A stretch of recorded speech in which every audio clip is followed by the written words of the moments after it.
L'ombre sur Innsmouth par Howard Phillips Lovecraft.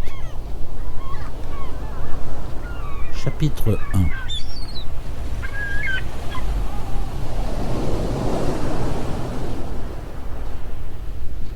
Au cours de l'hiver 1927-1928, des fonctionnaires du gouvernement fédéral ont mené une enquête mystérieuse et secrète relative à certains faits survenus dans l'ancien port de pêche d'Innsmouth, Massachusetts.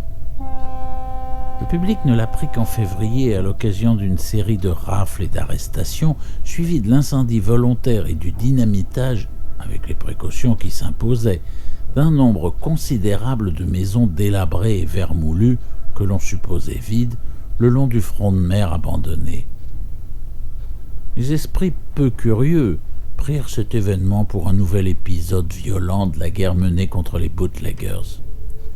Mais les lecteurs plus attentifs s'étonnèrent du nombre prodigieux d'arrestations, des effectifs de police exceptionnels qui furent déployés et du secret qui entoura le sort des prisonniers. Il ne fut question ni de procès, ni même d'accusation précise, et l'on ne retrouva par la suite aucune des personnes arrêtées dans les prisons officielles du pays. Il y eut de vagues déclarations à propos de camps de quarantaine et d'internement, et plus tard de transferts dans diverses prisons militaires, mais aucune information claire et précise. Innsmouth elle-même s'en trouva presque entièrement dépeuplée, et c'est seulement maintenant qu'elle commence à montrer les signes d'une lente renaissance. Les protestations de nombreuses organisations humanitaires donnèrent lieu à de longues réunions tenues secrètes, et l'on emmena leurs représentants visiter certains camps et lieux de détention. À la suite de quoi, ces organisations devinrent singulièrement passives et silencieuses. Les journalistes furent plus difficiles à manipuler, mais dans l'ensemble, ils finirent par coopérer avec le gouvernement. Un seul journal, un tabloïd, toujours suspect de rechercher le sensationnel, mentionna un sous-marin qui aurait lancé des torpilles dans l'abîme situé au-delà du récif du Diable. Cette information, recueillie dans un bouge à matelot, parut vraiment tirée par les cheveux, d'autant que ce récif se trouve à plus d'1,5 mille du port d'Innsmouth. Les gens de la campagne et des villes environnantes en parlèrent beaucoup, mais à voix basse, et jamais aux étrangers. Depuis bientôt un siècle, ils discutaient d'Innsmouth, mourante, à moitié déserte.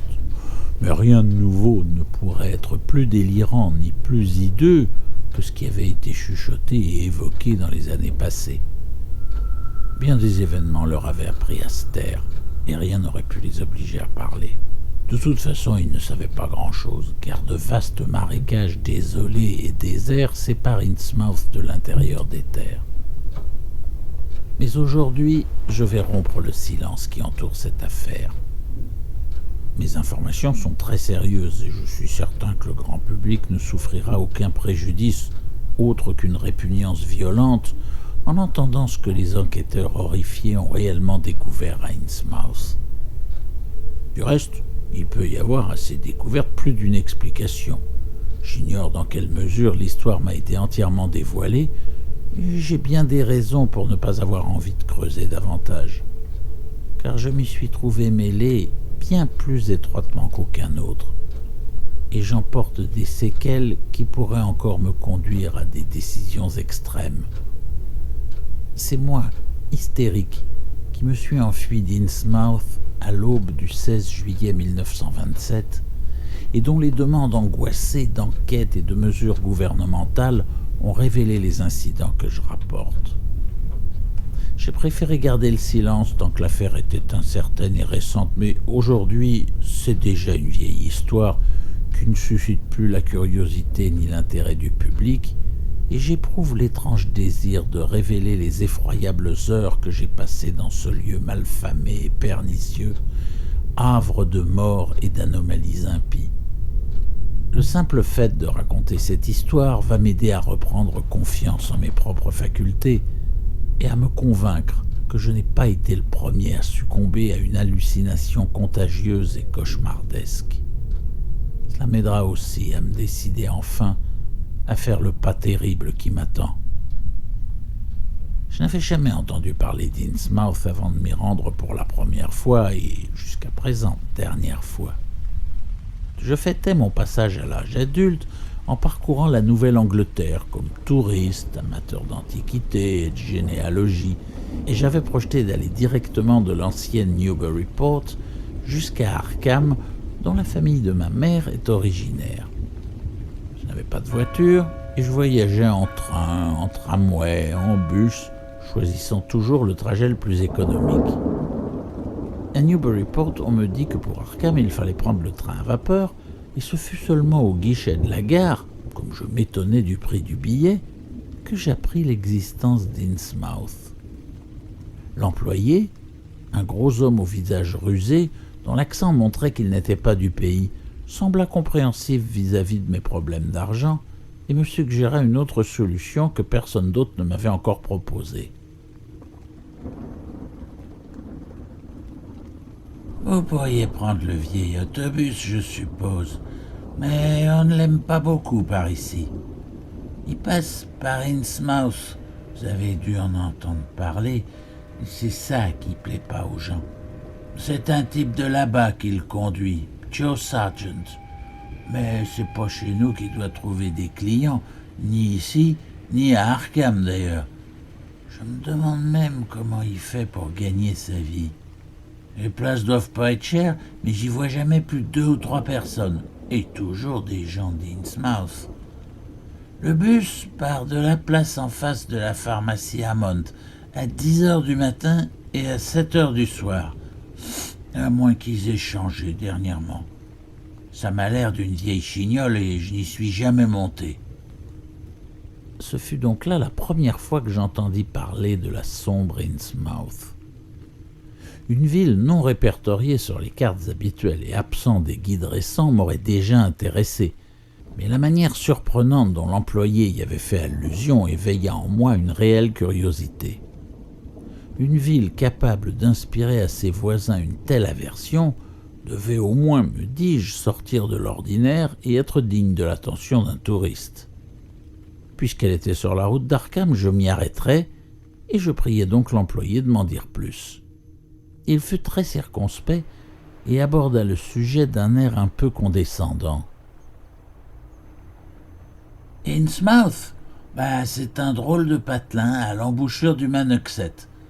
Ça a presque été une ville, en tout cas un fameux port avant la guerre de 1812, mais tout s'est détraqué dans les 100 dernières années. Il n'y a plus de chemin de fer. Le Boston et Maine n'y est jamais passé et la petite ligne qui venait de Rowley a été abandonnée il y a des années de ça. Je dirais qu'il n'y a plus de maisons vides que de gens et il n'y a plus aucun commerce sauf la pêche et les homards. Toutes les affaires se font surtout ici ou à Arkham et Ipswich. Autrefois, ils avaient pas mal d'usines, mais il ne reste rien aujourd'hui qu'une fonderie d'or qui vivote tant bien que mal. N'empêche que dans le temps, c'était une grosse affaire, et le vieux Marsh, son propriétaire, doit être plus riche que Crésus. Drôle de type, toujours enfermé chez lui. Sur le tard, il aurait attrapé une maladie de peau ou une difformité, ça l'empêche de se montrer. C'est le petit-fils du capitaine Obed Marsh, celui qui avait fondé l'affaire. Sa mère devait être une espèce d'étrangère, on a dit une insulaire des mers du Sud. Il y a 50 ans, quand il a épousé une fille d'Ipswich, ça a fait du vilain. Faut dire qu'on est toujours comme ça avec les gens d'Innsmouth et ceux qui ont du sang de là-bas, ils essayent toujours de le cacher. Mais les enfants et les petits-enfants de Marsh, pour ce que j'en ai vu, ils m'ont l'air comme tout le monde. Je me les suis fait montrer un jour. Mais maintenant que j'y pense, il y a longtemps qu'on n'a pas vu les aînés. Le vieux, lui, je ne l'ai jamais vu. Et pourquoi, vous allez me demander, pourquoi tout le monde en a après Innsmouth comme ça? Ma foi, jeune homme, Il ne faut pas attacher trop d'importance à ce que disent les gens par ici. Ils sont difficiles à mettre en route, mais quand ils y sont, en route, ils ne s'arrêtent plus. Ils en ont raconté, enfin plutôt chuchoté, des histoires sur Innsmouth depuis plus de 100 ans, je pense bien. Et ce que j'en conclus, c'est qu'ils en ont surtout peur. Certaines de ces histoires vous feraient bien rire, comme celle du vieux capitaine March qui avait pactisé avec le diable et qui avait fini par faire venir des lutins de l'enfer pour les installer à Innsmouth. Ou comme celle des adorateurs du diable et de leurs sacrifices, de trucs épouvantables, dans un endroit près des quais, qu'on aurait découvert par hasard vers 1845. Mais moi, jeune homme, je viens de Penton, dans le Vermont, et tout ça, ça prend pas avec moi. Quand même, faudrait que vous sachiez ce que les vieux racontent à propos du récif noir. Un gros rocher pas très loin au large, le récif du diable qu'ils l'appellent. Et il est bien au-dessus de l'eau en général, et jamais vraiment en dessous, mais en même temps, on peut pas dire que c'est une île.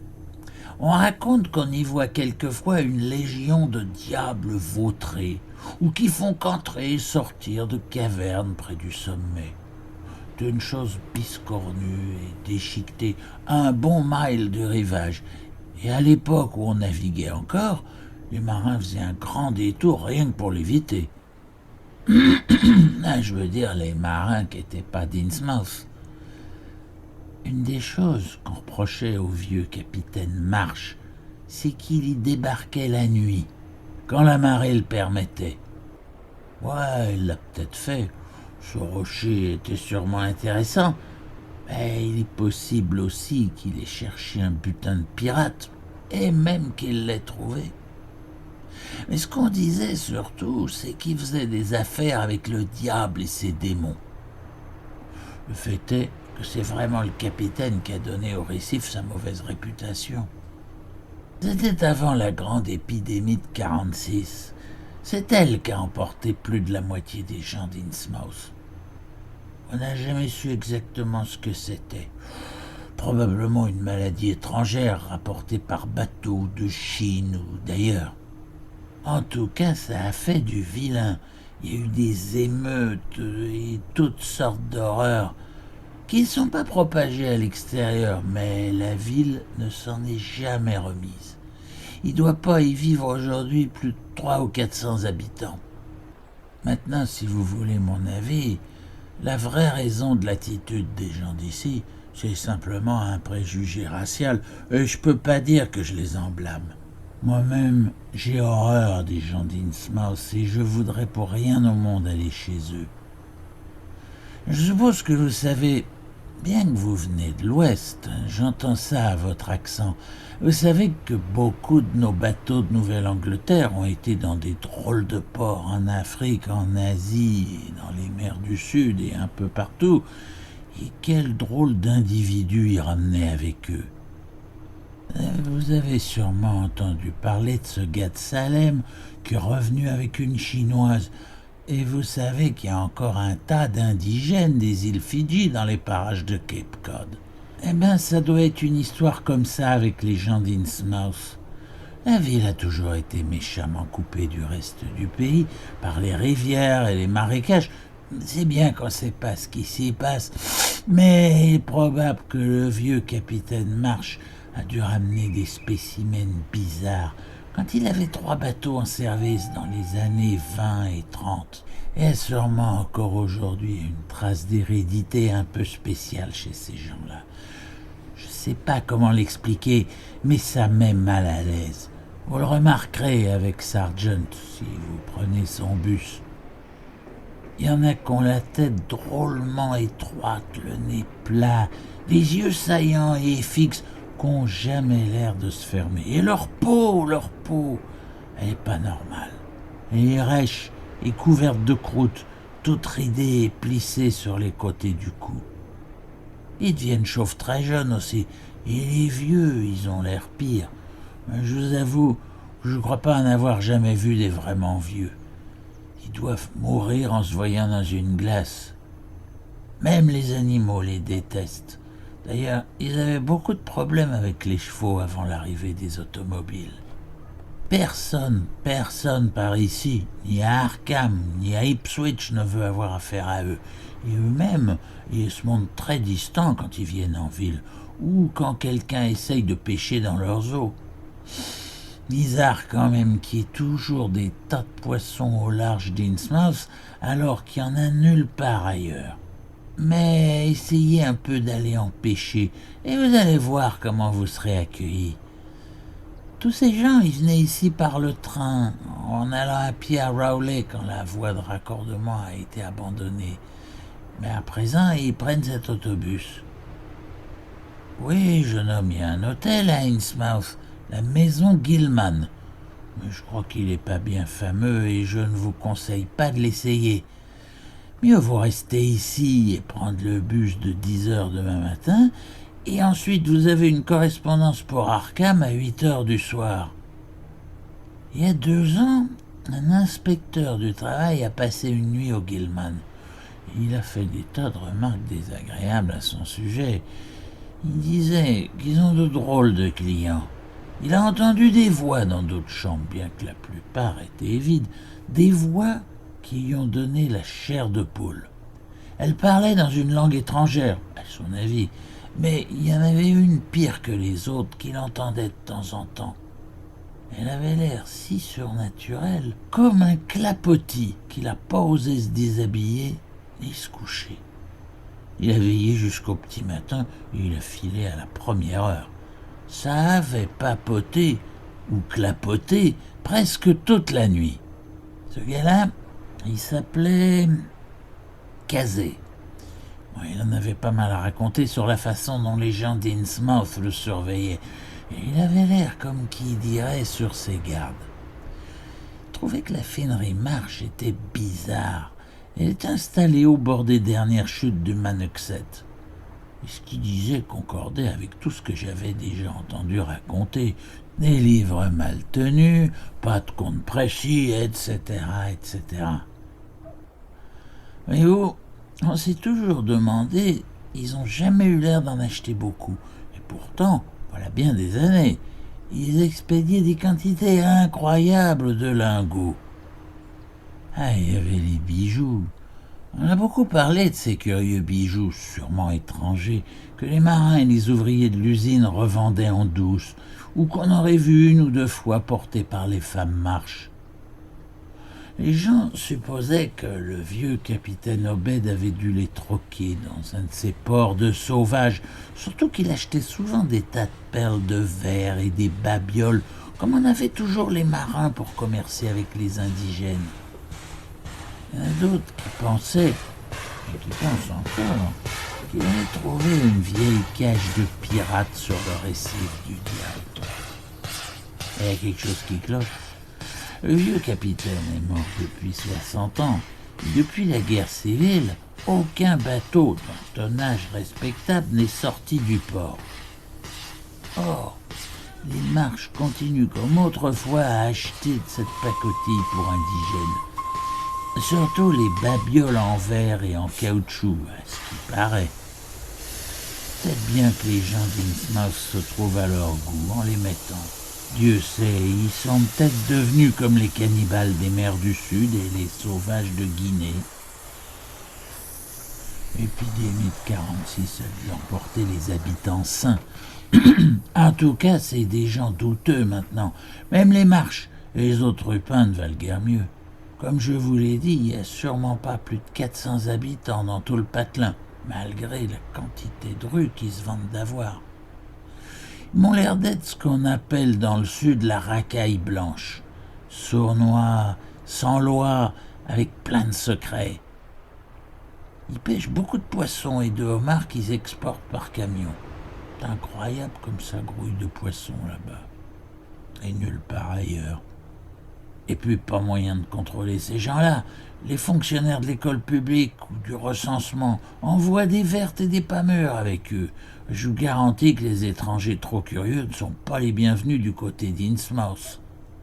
J'ai entendu dire personnellement, jeune homme, que plus d'un homme d'affaires ou d'un représentant du gouvernement avait disparu là-bas. Et il y a des rumeurs aussi sur quelqu'un qui est devenu fou et qui se trouverait à présent à l'asile de Danvers. Ils ont dû lui flanquer une sacrée frousse à ce gars-là. C'est pour ça que j'irais pas la nuit si j'étais vous. J'y suis jamais allé et j'en ai pas envie. Mais je pense que la journée, vous ne risquez rien, même si les gens d'ici vous le déconseillent.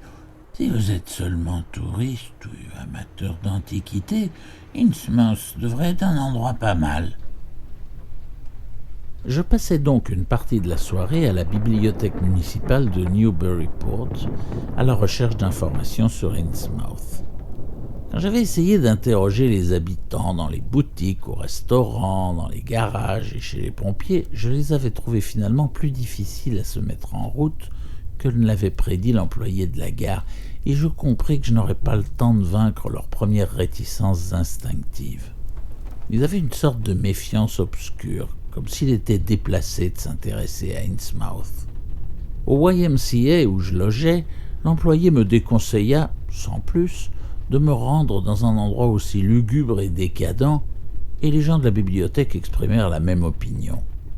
Manifestement, aux yeux des personnes cultivées, Innsmouth n'était qu'un exemple outrancier de dégénérescence. L'histoire du comté des sexes que je trouvais à la bibliothèque avait peu de choses à raconter sur Innsmouth. La ville avait été fondée en 1643. Elle était réputée pour ses chantiers navals avant la Révolution, et au début du XIXe siècle, elle devint un centre maritime important avant d'être dotée plus tard d'une industrie mineure utilisant le Manuxet comme force motrice. L'épidémie et les émeutes de 1846 étaient à peine évoquées, comme si elles avaient été une honte pour le comté. On parlait peu du déclin, bien que le dernier texte fût très instructif à ce sujet. Après la guerre civile, toute la vie industrielle se résumait à la compagnie d'affinage Marsh, et la vente des lingots d'or demeurait la dernière activité commerciale en dehors de la pêche. Cette dernière payait de moins en moins à cause de la baisse des cours et de la concurrence des grandes pêcheries. Pourtant, il n'y avait jamais eu de pénurie de poissons au large d'Innsmouth. Les étrangers s'y installèrent rarement, et des incidents passés sous silence prouvaient que plusieurs Polonais et Portugais qui s'y étaient risqués avaient été chassés d'une façon très brutale. Le plus intéressant fut une allusion aux bijoux étranges qu'on associait souvent à Innsmouth. Ils avaient dû faire impression dans tout le pays, car on en mentionnait des exemplaires conservés au musée de l'université de Miskatonic à Arkham et dans le hall d'exposition de la Société historique de Newburyport. Les descriptions incomplètes de ces objets étaient plates et banales, mais elles me suggérèrent une étrangeté cachée. Quelque chose en eux me sembla si insolite et provoquant que je ne parvins pas à m'en détacher l'esprit, et malgré l'heure avancée, je résolus d'aller voir, si c'était encore possible, l'exemplaire local décrit comme un bijou de grande taille aux proportions singulières, de toute évidence une tiare. La bibliothécaire me remit un mot d'introduction pour la conservatrice de la société historique, une certaine Miss Anna Tilton, qui habitait tout près, et après une brève explication, cette charmante dame eut la bonté de m'accompagner dans le bâtiment déjà fermé, jugeant sans doute que l'heure n'était pas encore indue.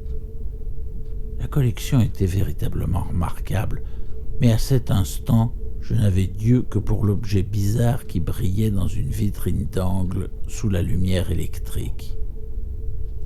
Il n'était pas nécessaire d'être particulièrement sensible à la beauté pour rester, comme moi, le souffle littéralement coupé devant la splendeur étrange, surnaturelle, de ce fantasme opulent qui reposait sur un coussin de velours mauve. Aujourd'hui encore, je suis presque incapable de décrire ce que j'ai vu, bien qu'il s'agisse indiscutablement d'une sorte de tiare, comme le mentionnait la description que j'avais lue. Elle était haute à l'avant, d'un contour très grand mais curieusement irrégulier, comme si elle avait été conçue pour une tête monstrueusement elliptique. L'or semblait prédominant, quoiqu'un mystérieux éclat plus lumineux suggérait quelque étrange alliage avec un autre métal rare, difficilement identifiable. Elle était en parfait état et on aurait passé des heures à étudier ses dessins saisissants et d'une originalité déroutante, les uns simplement géométriques, d'autres aux motifs nettement marins, ciselés ou modelés en relief sur sa surface, avec un art d'une habileté et d'une grâce incroyables. Plus je la regardais, plus elle me fascinait, et dans cette fascination, il y avait un élément curieusement dérangeant, mais impossible à définir et à expliquer. J'attribuais d'abord mon trouble au caractère surnaturel de cet art étrange. Toutes les œuvres que j'avais vues jusqu'alors appartenaient à un courant connu, ethnique ou national, à moins qu'elles ne soient un défi moderniste délibéré à ces courants. Cette tiare n'était ni l'un ni l'autre. Elle relevait évidemment d'une technique accomplie, d'une maturité et d'une perfection infinie. Pourtant, cette technique était radicalement différente de toutes celles, orientales ou occidentales, anciennes ou modernes, que je connaissais ou que j'avais vues. On eût dit que l'œuvre était d'un autre monde. Cependant, je compris bientôt que mon trouble avait une deuxième explication, peut-être aussi puissante que la première, qui résidait dans les suggestions picturales et mathématiques de ces curieux dessins. Les formes évoquaient toutes sortes de lointains secrets, d'abîmes inimaginables dans l'espace et le temps, et la nature aquatique et monotone des reliefs était franchement sinistre. Ils représentaient entre autres des monstres fabuleux et grotesques d'une malfaisance détestable, apparemment mi-poisson, mi-batracien, qu'on ne pouvait dissocier d'une réminiscence pénible et obsédante, comme s'ils évoquaient les images de cellules et de tissus qui posséderaient une mémoire primordiale effroyablement archaïque. Par moments, j'imaginais que chaque contour de ces poissons-grenouilles impies débordait de l'ultime quintessence d'un mal inconnu et non humain. En totale opposition avec l'aspect de cette tiare, l'histoire brève et ennuyeuse débitée par Miss Tilton faisait pâle figure.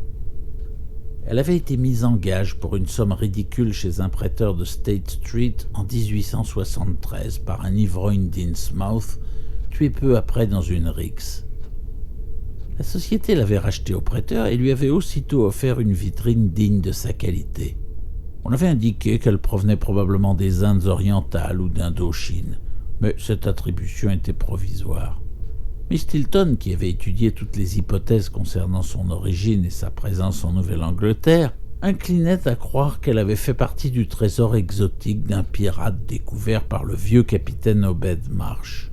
Opinion renforcée par les offres insistantes de rachat à prix élevé que les Marsh commencèrent à faire dès qu'ils surent qu'elle était exposée au musée et qu'ils ont poursuivi inlassablement jusqu'à ce jour, malgré l'invariable refus de la société.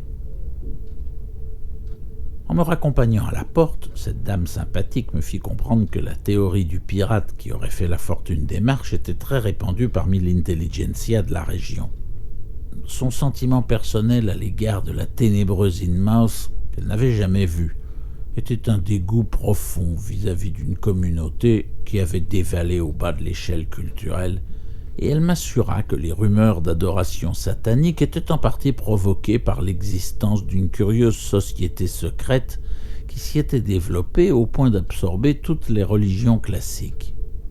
On l'appelait, disait-elle, l'ordre ésotérique de Dagon, et il s'agissait sans aucun doute d'une croyance dégénérée, à moitié païenne, importée d'Orient un siècle plus tôt, à l'époque où les pêcheries d'Innsmouth commençaient à dépérir. Son implantation durable chez des gens simples était naturelle si l'on prend en compte la coïncidence d'un retour soudain et permanent de bancs de poissons abondants, et elle prit rapidement une influence prépondérante sur la ville, détrônant complètement la franc-maçonnerie, en allant jusqu'à s'installer dans son quartier général, l'ancien Masonic Hall, dans le parc de New Church. Tout cela constituait pour la pieuse Miss Tilton une excellente raison d'éviter cette vieille ville de ruines et de désolation. Mais pour moi, ce fut une motivation supplémentaire. À mes attentes architecturales et historiques, s'ajoutait maintenant un enthousiasme anthropologique brûlant, et je pus à peine fermer l'œil dans ma petite chambre au Y pendant que la nuit s'écoulait. Le lendemain matin, un peu avant 10 heures, je me tenais, une petite valise à la main, devant la pharmacie Hammond sur la place du Vieux Marché en attendant le bus d'Innsmouth. À mesure que son heure approchait, j'observais un reflux général des passants qui remontaient la rue ou traversaient la place jusqu'au restaurant Ideal Lunch. L'employé de la gare n'avait pas exagéré l'aversion de la population locale pour Innsmouth et ses habitants. Peu après, un petit car gris sale en mauvais état descendit State Street dans un bruit de ferraille et tourna pour se ranger au bord du trottoir près de moi.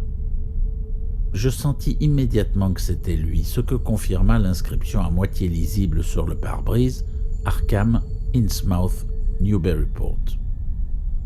Il n'y avait que 3 passagers, basanés, négligés, l'air morose et assez jeunes, qui descendirent gauchement quand le véhicule s'arrêta et remontèrent State Street en silence, presque furtivement. Le chauffeur descendit à son tour et je le vis entrer dans la pharmacie pour y faire quelques achats. Voilà donc, me dis-je, ce Joe Sargent dont parlait l'employé de la gare, et avant même d'avoir remarqué aucun détail, une aversion spontanée que je ne pus ni expliquer ni contrôler m'envahit. Il m'a paru immédiatement tout naturel que les habitants de cette ville n'aient pas envie de prendre un bus conduit par cet homme ou de fréquenter son village et ses pareils davantage qu'il n'était nécessaire. Lorsque le chauffeur sortit du magasin, je le regardai plus attentivement pour tâcher de saisir la raison de ma mauvaise impression. C'était un homme maigre de près de 6 pieds, aux épaules voûtées, habillé de vêtements civils bleus un peu râpés et portant une casquette de golf grise aux bords effilochés. Il pouvait avoir 35 ans, mais les rides bizarres qui creusaient profondément les côtés de son cou le faisaient paraître plus vieux quand on n'observait pas son visage morne et sans expression. Il avait une tête étroite, des yeux globuleux qui semblaient ne jamais cligner, le nez plat, le front et le menton fuyants et des oreilles singulièrement sous-développées. Sa lèvre supérieure était longue et épaisse et ses joues grisâtres aux pores dilatés paraissaient presque imberbes, à part des poils jaunes clairsemés qui frisaient en maigres touffes inégales. Par endroits, la peau était irrégulière, comme pelée par une affection cutanée. Ses grandes mains aux veines apparentes étaient d'une teinte gris-bleu tout à fait extraordinaire. Les doigts, remarquablement courts en proportion, avaient tendance à se replier dans l'énorme paume. Quand il revint vers le bus, je remarquai sa démarche traînante et ses pieds démesurés, et plus je les regardais, plus je me demandais comment il pouvait trouver des chaussures à sa taille. Il y avait quelque chose d'huileux dans son aspect qui augmenta mon dégoût. Il travaillait sûrement aux pêcheries ou traînait autour, car il était imprégné de leur odeur caractéristique. Impossible de deviner de quel sang étranger il était. Ses caractéristiques n'étaient certainement pas asiatiques, polynésiennes, levantines, ni encore négroïdes. Cependant, je voyais bien pourquoi on lui trouvait un air étranger. Personnellement, j'aurais plutôt pensé à une dégénérescence génétique. Je fus contrarié de constater qu'il n'y aurait pas dans l'autobus d'autres passagers que moi. Je n'aimais pas l'idée de voyager seul avec ce chauffeur. Mais le moment du départ approchant, je vainquis mes appréhensions, suivis l'homme à bord et lui tendis un billet d'$1 en murmurant seulement « Innsmouth ». Il me regarda curieusement pendant une seconde en me rendant 40 cents sans dire un mot. Je choisis une place loin derrière, mais du même côté que lui, car je souhaitais pouvoir admirer la côte pendant le trajet. Enfin, le bus délabré démarra dans une secousse et roula bruyamment le long des vieux bâtiments de briques de State Street, suivi d'un nuage de vapeur qui sortait du pot d'échappement. Jetant un coup d'œil aux passants sur les trottoirs, j'eus l'impression qu'ils évitaient de nous regarder, ou du moins d'avoir l'air de nous regarder. Puis nous tournâmes à gauche dans High Street où l'allure se fit plus régulière. Nous dépassâmes rapidement d'imposantes vieilles demeures des débuts de la République, puis des fermes de style colonial plus anciennes encore, avant de traverser Lower Green et Parker River pour déboucher enfin sur une longue plaine monotone en bordure de la côte. Je voyais par la fenêtre l'eau bleue et la ligne sablonneuse de Plum Island, et bientôt, comme notre chaussée étroite s'éloignait de la grande route qui menait à Rowley et à Ipswich, nous nous rapprochâmes de la plage. Il n'y avait plus de maisons en vue et je jugeais d'après l'état de la route que la circulation était très réduite dans les parages. Les poteaux télégraphiques épuisés par les intempéries ne portaient que 2 fils. De temps à autre, nous franchissions un pont de bois rudimentaire sur des cours d'eau soumis à la marée qui, remontant très loin à l'intérieur des terres, contribuait à l'isolement général de la région. Quelquefois, je remarquais de vieilles souches mortes et des fondations en ruine émergeant du sable amoncelé par le vent, et je me rappelais un article publié dans une des chroniques que j'avais lues qui soulignait que cette région avait jadis été fertile et très peuplée. Le changement, disait-on, avait coïncidé avec l'épidémie d'Innsmouth de 1846, et les esprits simples y avaient vu un rapport obscur avec les forces invisibles du mal. En fait, elle avait été provoquée par l'abattage inconsidéré des forêts proches du rivage qui, privant le sol de sa meilleure protection, avait ouvert la voie à des vagues de sable poussées par le vent. Enfin, nous perdîmes de vue Plum Island, et j'aperçus sur ma gauche l'immense étendue de l'océan Atlantique. Notre route étroite se mit à monter en pente raide et j'éprouvais une étrange sensation d'inquiétude en regardant devant moi la crête solitaire où la route creusée d'ornières rencontrait le ciel. C'était comme si le bus allait poursuivre son ascension, quittant complètement le monde de la raison pour se fondre dans les arcanes inconnues des couches d'air supérieures et du ciel cryptique. L'odeur de la mer prit une signification menaçante et l'endurance du chauffeur silencieux, la raideur de son dos, sa tête étroite devinrent de plus en plus haïssables. En l'observant, je m'aperçus que l'arrière de sa tête était presque aussi chauve que son visage, avec quelques rares mèches jaunes éparpillées sur une peau grise et rêche. Arrivés au sommet, au-delà de la vallée qui s'étendait, nous vîmes le Manuxet, qui rejoint la mer au nord de la longue ligne de falaises dominant Kingsport, puis oblique en direction de Cape Ann. À l'horizon lointain et brumeux, je distinguais à peine le profil vertigineux du sommet couronné par l'étrange vieille maison sur laquelle on a conté tant de légendes. Mais pour l'instant, toute mon attention était retenue par le panorama plus proche, juste au-dessous de moi. J'étais, je m'en rendis compte, face à face avec Innsmouth, la ville sur laquelle la rumeur faisait planer une ombre. C'était une ville très étendue, avec une grande densité d'habitations, mais en revanche une absence de vie qui était de mauvais augure. Du fouillis de cheminées montait à peine un ruban de fumée, et 3 grands clochers se dressaient, austères et décrépits sur l'horizon derrière la mer. L'un d'eux avait le toit qui s'écroulait, et comme pour l'autre, un trou noir béant s'ouvrait là où on aurait dû discerner les cadrans d'une horloge. L'affaissement généralisé des toits mansardés et des pignons pointus inspirait l'idée de ruines vermoulues, et, en approchant, à mesure que la route descendait, je vis beaucoup de toits complètement effondrés. Il y avait aussi de grandes maisons carrées de style géorgien avec leurs toits à 4 pentes, des coupoles et des galeries à balustrades. Elles se trouvaient pour la plupart loin de la mer et 1 ou 2 étaient encore en assez bon état. S'éloignant vers l'intérieur des terres, je vis les rails du chemin de fer abandonnés, envahis par la rouille et les herbes, longés de poteaux télégraphiques penchés à présent dépourvus de fil, et la voie à demi effacée empruntée par les anciennes voitures à cheval pour se rendre à Rowley et Ipswich. La déchéance était pire encore en arrivant sur les quais, quoiqu'au centre il y avait un clocher blanc, surmontant un bâtiment de briques assez bien conservé qui ressemblait à une petite usine. Le port, depuis longtemps ensablé, était entouré par une vieille digue de pierre sur laquelle je discernais les silhouettes minuscules de quelques pêcheurs assis et dont l'extrémité semblait être les fondations d'un phare aujourd'hui disparu. Un banc de sable s'était formé à l'intérieur de cette barrière, et dessus, des dories amarrées et des casiers à homards éparpillés. Il ne semblait y avoir d'eau profonde qu'à l'endroit où la rivière se déversait, devant le bâtiment au clocher, avant de bifurquer vers le sud pour rejoindre l'océan au bout de la digue.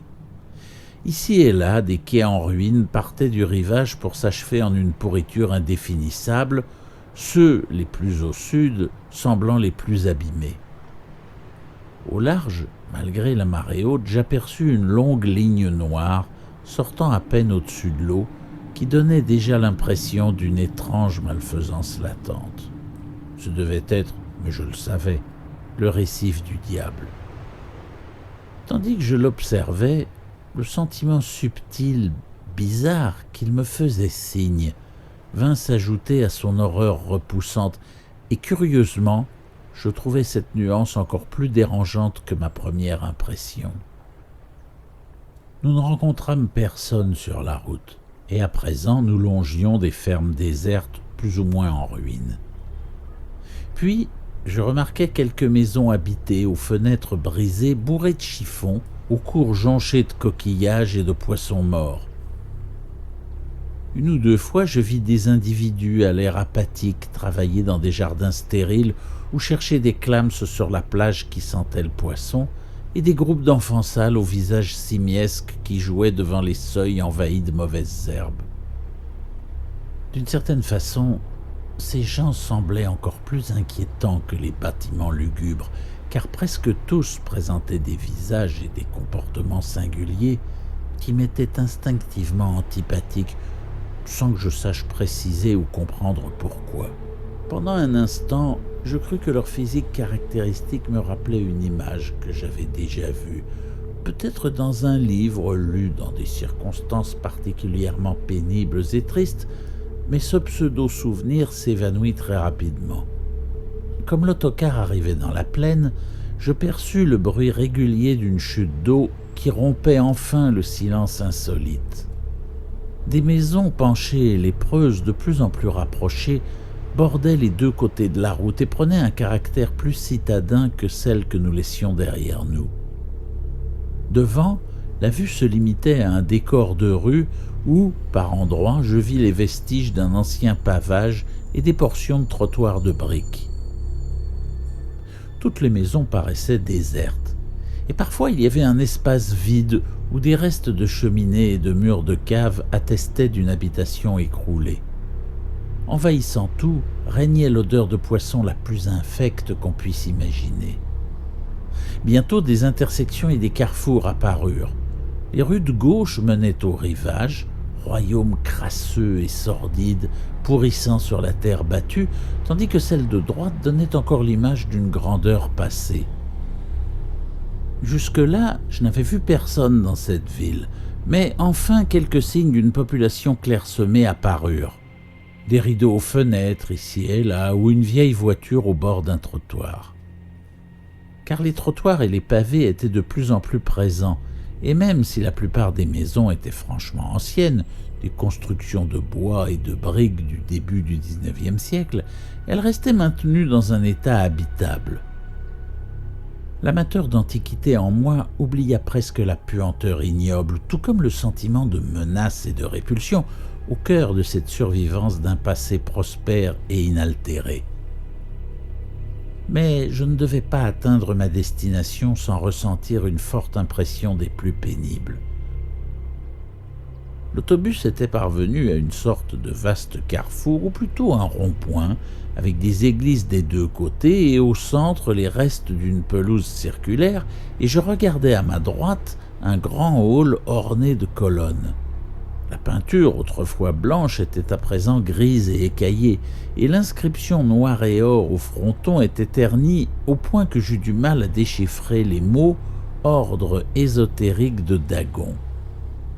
Tandis que je m'efforçais de lire cette inscription, mon attention fut distraite par les sons éraillés d'une cloche fêlée qui sonnait de l'autre côté de la rue, et je me retournai vivement pour regarder par la vitre de la voiture de mon côté.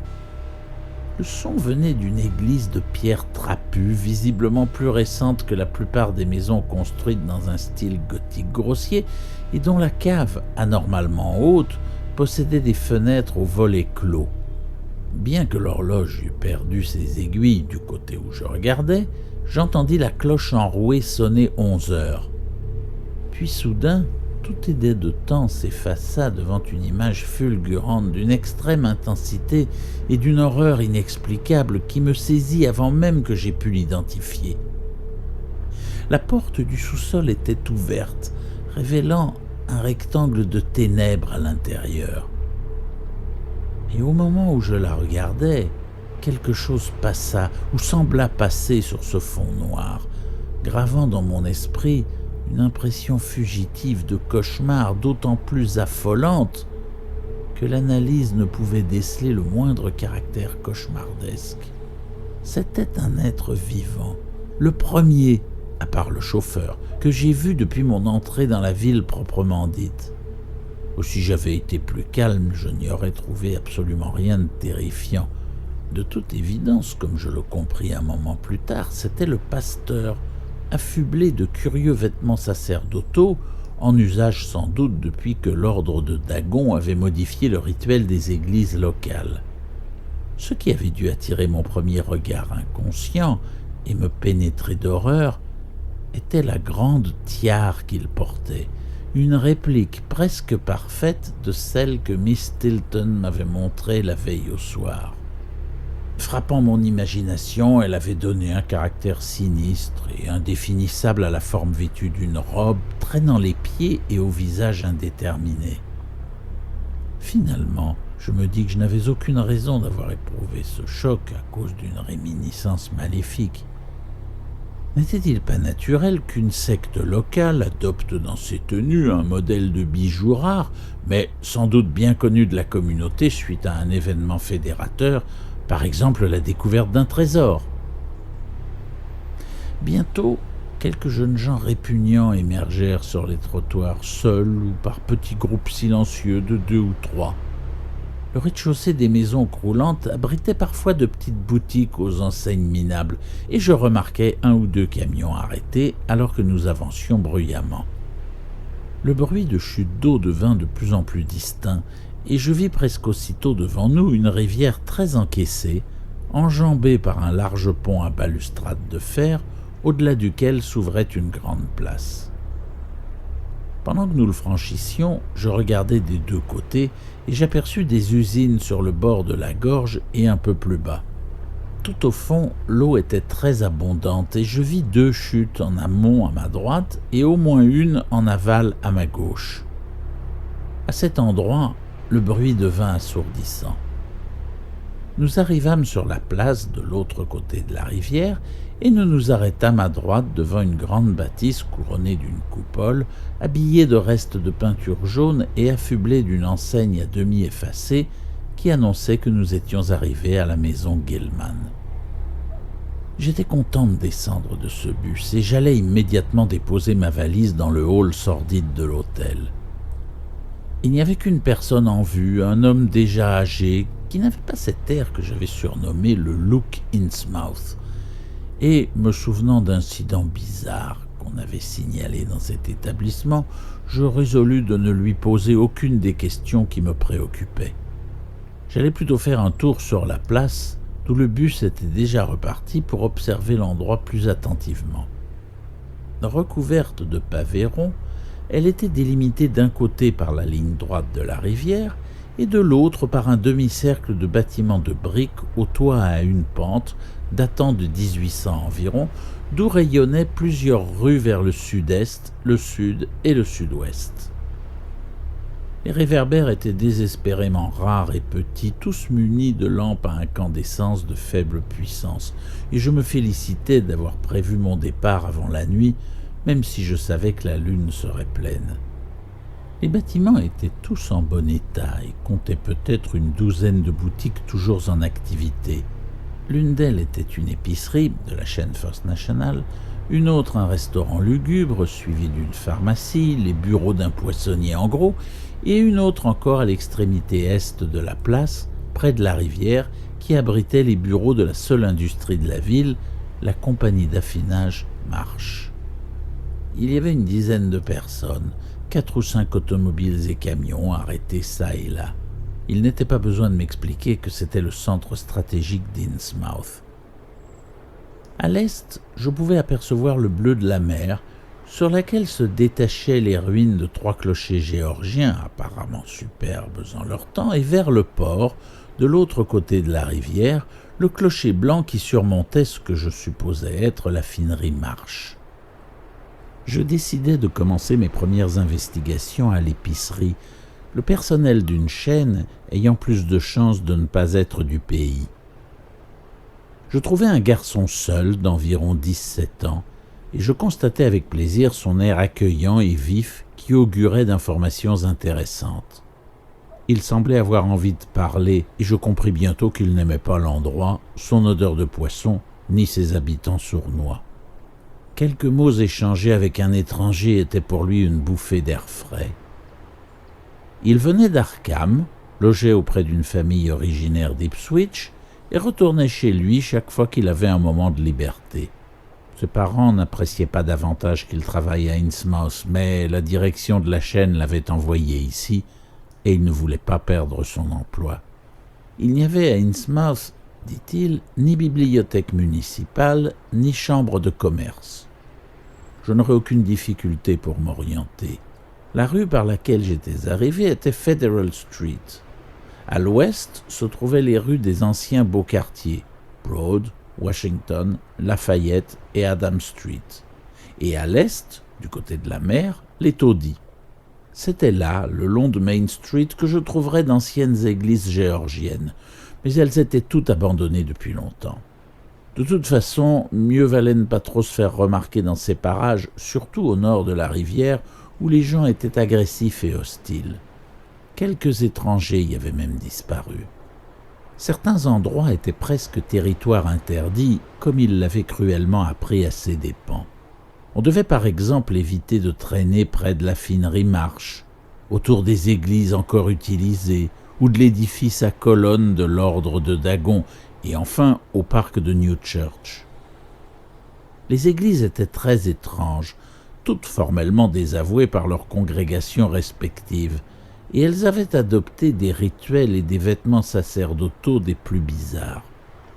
Leur credo, hérétique et mystérieux, évoquait des transformations prodigieuses qui conduiraient à une certaine immortalité du corps sur cette terre. Le pasteur du jeune homme, le docteur Wallace de l'église méthodiste anglaise d'Arkham, lui avait absolument enjoint de ne fréquenter aucune église à Innsmouth. Les habitants, ils ne savaient trop qu'en penser. Ils étaient aussi insaisissables et furtifs que les animaux qui vivent dans des terriers, et l'on se demandait bien comment ils occupaient leur temps, mis à part leur activité intermittente de pêche. Peut-être, à en juger par les quantités d'alcool de contrebande qu'ils consommaient, passaient-ils une bonne partie de la journée à cuver. Ils semblaient s'être regroupés en une espèce de confrérie funeste et méprisaient le monde comme s'ils avaient accès à d'autres sphères d'existence plus agréables. Leur apparence, surtout ces yeux fixes qu'on ne voyait jamais fermés, était vraiment épouvantable et leur voix atroce. C'était horrible de les entendre psalmodier la nuit dans leurs églises, particulièrement pendant leurs fêtes ou cérémonies du renouveau qui tombaient 2 fois par an, les 30 avril et 31 octobre. Ils adoraient l'eau et nageaient énormément dans la rivière et dans le port. Les courses de natation jusqu'au récif du diable étaient très fréquentes et tous ceux qu'on y voyait semblaient tout à fait capables de prendre part à cette épreuve pourtant difficile. À bien y réfléchir, c'étaient plutôt des jeunes qu'on voyait en public, et parmi eux, les aînés étaient le plus sujets aux malformations. Il y avait des exceptions. C'étaient en général des personnes sans aucune difformité, comme le vieil employé de l'hôtel. On pouvait d'ailleurs se demander ce qu'étaient devenues toutes les personnes âgées et si le Look Innsmouth n'était pas en fait une étrange et insidieuse maladie qui empirait à mesure que les années passaient. Seule une maladie rare pouvait évidemment provoquer chez un individu déjà formé des bouleversements anatomiques aussi considérables et graves, avec des conséquences sur les os, telles que la forme du crâne, quoique cette particularité ne fût pas plus déconcertante et inouïe que les symptômes de la maladie dans son ensemble. Il sera difficile, disait le jeune homme, d'arriver à des conclusions précises sur ce point, car nul ne connaît vraiment les indigènes si longtemps qu'ils restent à Innsmouth. Le garçon était persuadé que beaucoup de spécimens, pire encore que les plus hideux qu'on rencontrait, étaient emprisonnés quelque part. On entendait parfois des bruits étranges et les taudis délabrés du front de mer, au nord de la rivière, communiquaient, disait-on, par des galeries secrètes qui constituaient un véritable terrier de monstres invisibles. Quel sang étranger coulait dans leurs veines? S'ils avaient du sang, impossible de le savoir. On cachait quelquefois certains individus particulièrement répugnants quand des fonctionnaires gouvernementaux ou d'autres personnes étrangères venaient à Innsmouth. Il serait inutile, disait mon informateur, de poser des questions sur leur cité aux autochtones. Quoiqu'un seul, peut-être, parlerait. Un homme très âgé, mais apparemment normal, qui vivait à l'hospice tout en haut du quartier nord et passait son temps à aller et venir près de la caserne des pompiers. Ce vieux bonhomme chenu, Zadok Allen, avait 96 ans et perdait un peu la tête, sans compter que c'était l'ivrogne de la ville. Un être bizarre, sournois, qui regardait sans cesse par-dessus son épaule, comme s'il redoutait quelque chose, et qui refusait absolument, quand il était à jeun, de parler avec des étrangers. Par contre, il était incapable de résister si on lui offrait son poison favori, et une fois ivre, il débitait à voix basse les bribes de souvenirs les plus étonnants. Pourtant, on en tirait peu d'informations utiles, car ces histoires, allusions folles et incomplètes à des merveilles ou des horreurs incroyables, ne pouvaient venir que de sa propre imagination déréglée. Personne ne le croyait jamais, mais les autochtones n'aimaient pas le voir boire et parler avec des étrangers, et il n'était pas très prudent d'être aperçu en train de le questionner. Il est probable que c'était de lui qu'étaient parties quelques-unes des rumeurs et des divagations populaires les plus folles. Pour ce qui était du travail, il y avait une abondance de poissons presque surnaturelle, mais les autochtones en tiraient de moins en moins de profit, notamment à cause des cours qui fluctuaient sans arrêt et de la concurrence qui allait croissante. En fait, la seule industrie véritable de la ville était l'affinerie, dont les bureaux se trouvaient sur la place, à quelques maisons seulement de l'épicerie où nous étions. On ne voyait jamais le vieux Marsh, mais il se rendait parfois à son usine, dans une voiture fermée aux rideaux tirés. Toutes sortes de rumeurs et de bruits couraient sur son changement d'aspect physique. Dans le temps, ça avait été un vrai dandy, et l'on racontait qu'il portait encore sa redingote de l'époque d'Édouard VII, curieusement retouchée pour s'adapter à certaines déformations. Son fils dirigeait autrefois le bureau sur la place, mais il ne se montrait plus et avait laissé la charge des affaires à la nouvelle génération. Des filles et des garçons qui avaient également fini par se métamorphoser, surtout les aînés, dont on racontait que la santé déclinait. Une des filles Marsh était une femme repoussante à l'allure reptilienne qui portait une quantité invraisemblable de bijoux appartenant manifestement à la même tradition exotique que la fameuse tiare. Mon jeune épicier les avait remarqués plusieurs fois et il avait entendu dire qu'ils provenaient d'un trésor secret de pirates ou de démons. Les pasteurs ou les prêtres, quel que soit le nom qu'ils portaient à présent, avaient adopté comme coiffure une parure de ce genre, mais on les apercevait rarement.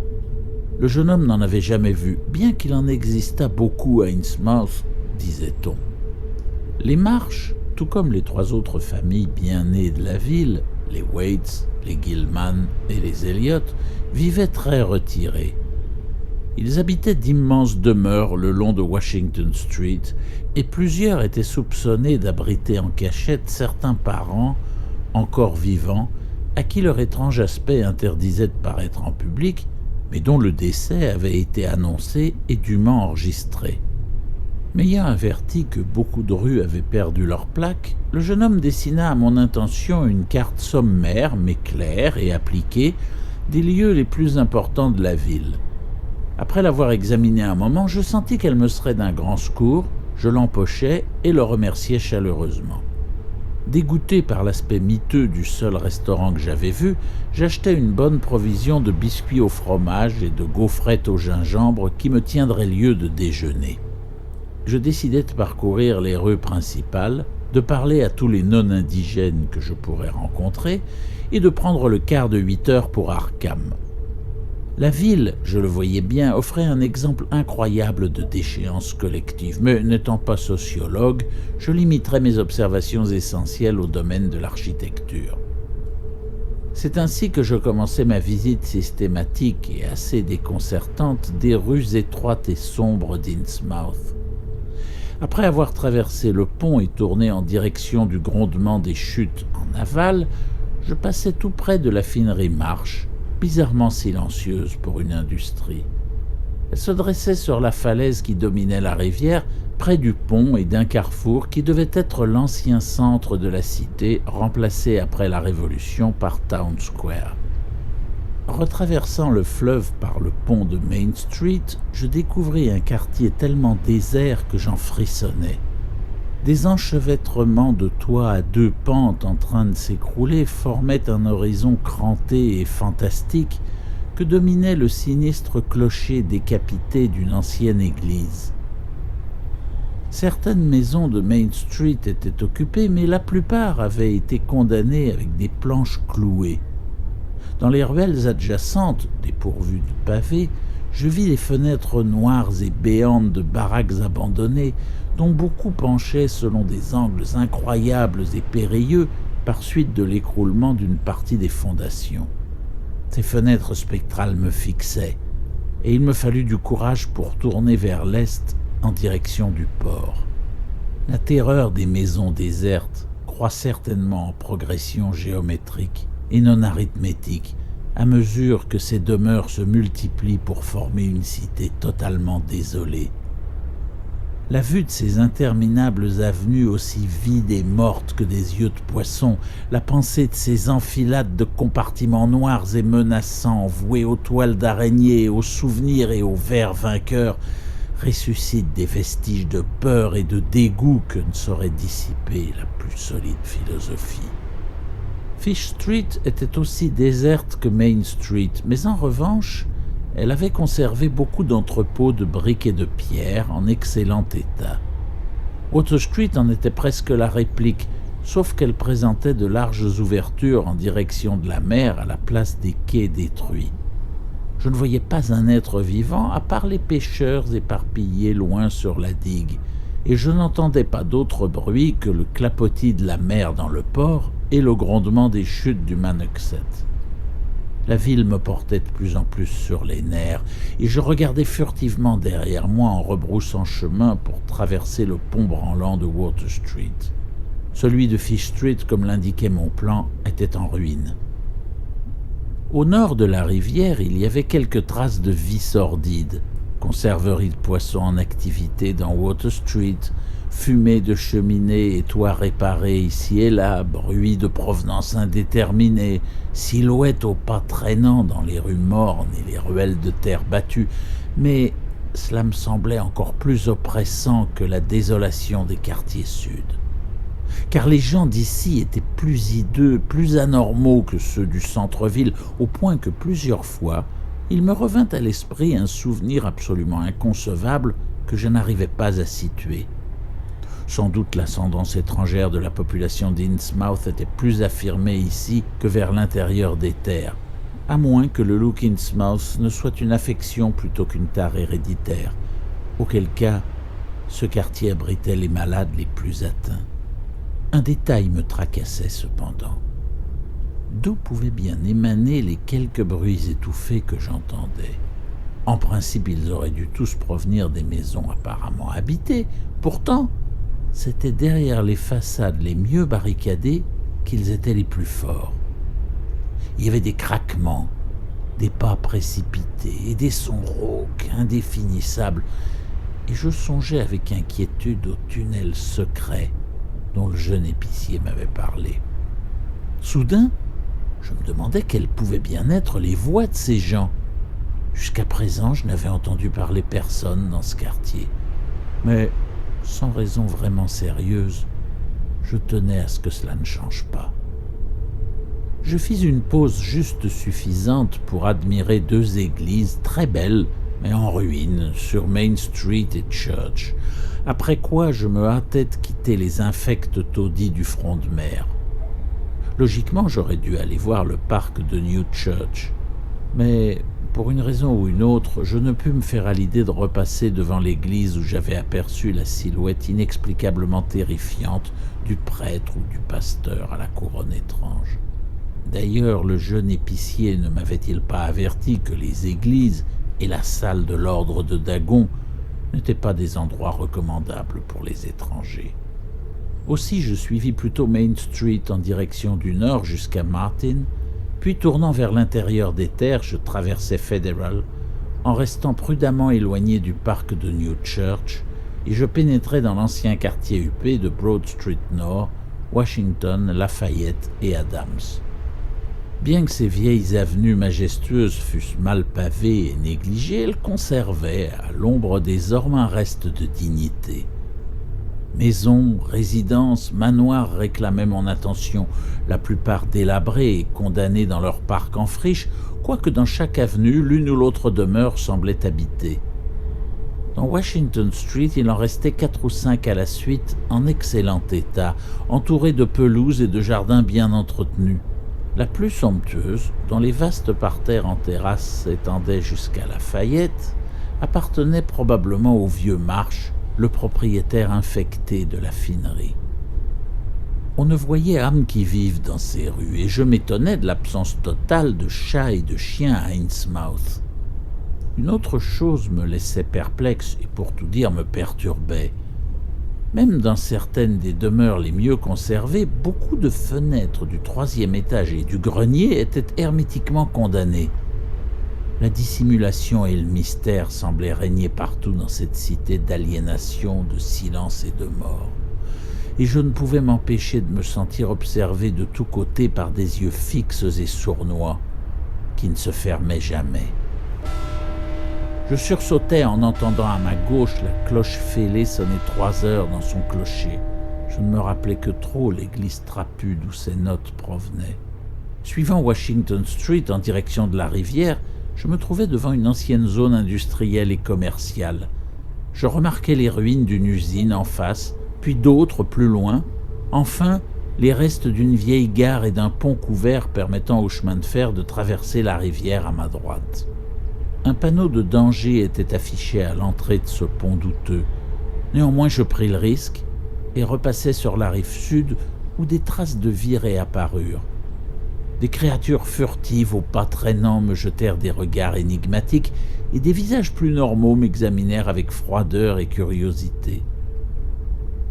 Innsmouth devenait de plus en plus intolérable, et je tournais dans Payne Street en direction de Town Square dans l'espoir de trouver un véhicule quelconque qui m'amènerait à Arkham avant l'heure de départ, encore éloigné du sinistre bus.